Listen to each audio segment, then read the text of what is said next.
ഇതിനെക്കുറിച്ച് ആരും ഒരു ഇൻഫ്ലുവൻസേഴ്സും പറഞ്ഞിട്ടില്ല എന്നാണ് എൻ്റെ ഒരു നിഗമനം. വേറെ ആരുമല്ല, ഇതിനെ പറ്റിയാണ് ഞാൻ ഇന്ന് സംസാരിക്കാൻ പോകുന്നത്.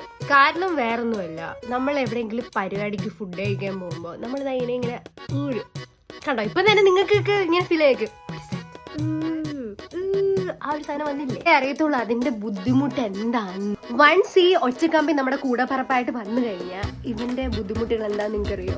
നമുക്കൊരു ചിപ്സിന്റെ പാക്കറ്റ് ഒക്കെ ഇങ്ങനെ കടിച്ചു പൊട്ടിക്കുമ്പോൾ നമുക്ക് പേടിയാ, ദൈവം ഈ പല്ലുവെല്ലാം പൊന്തി വരുമോ. നമുക്ക് ഏതെങ്കിലും പരിപാടിക്ക് പോകുമ്പോൾ അല്ലെങ്കിൽ വെറുതെ ഒക്കെ നിൽക്കുമ്പോൾ നമുക്ക് ഇങ്ങനെ ഒരു സെൻസേഷൻ വരും. വേറെ ഒന്നുമില്ല, പല്ല് വീണ്ടും പഴയ പോലെ തള്ളി വന്നു കഴിഞ്ഞാൽ വീണ്ടും നമുക്ക് ബ്രേസ് ഇടണ്ടേ. പക്ഷെ ചില പരിപാടിക്ക് പോകുമ്പോൾ ഇതുവരെ നമുക്ക് കഴിക്കാൻ പറ്റത്തില്ല. അപ്പൊ നമ്മൾ എന്ത് ഇങ്ങനെ വാഷ് ചെയ്യാൻ പോകുമ്പോൾ ഇങ്ങനെ പോക്കറ്റിൽ നിന്ന് തിരിച്ചു വെക്കുമ്പോൾ ഈ ആൾക്കാർ വായിക്കാത്തെന്തോ നിൽക്കുന്നത്. നിങ്ങൾക്ക് ഇങ്ങനെ ഒരു സ്റ്റോറി ബിഹൈൻഡ് ഇല്ലേ? കാരണം ഇതിട്ട് കഴിക്കാൻ പറ്റുമോ? നമുക്ക് ബ്രേസ് ഇട്ടപ്പം ഞാൻ വിചാരിച്ചു ആ കമ്പി ഇട്ടതാണ് ഏറ്റവും വലിയ ബുദ്ധിമുട്ട്. കമ്പി പോയി കഴിഞ്ഞപ്പോഴാണ് മനസ്സിലായത് ഈ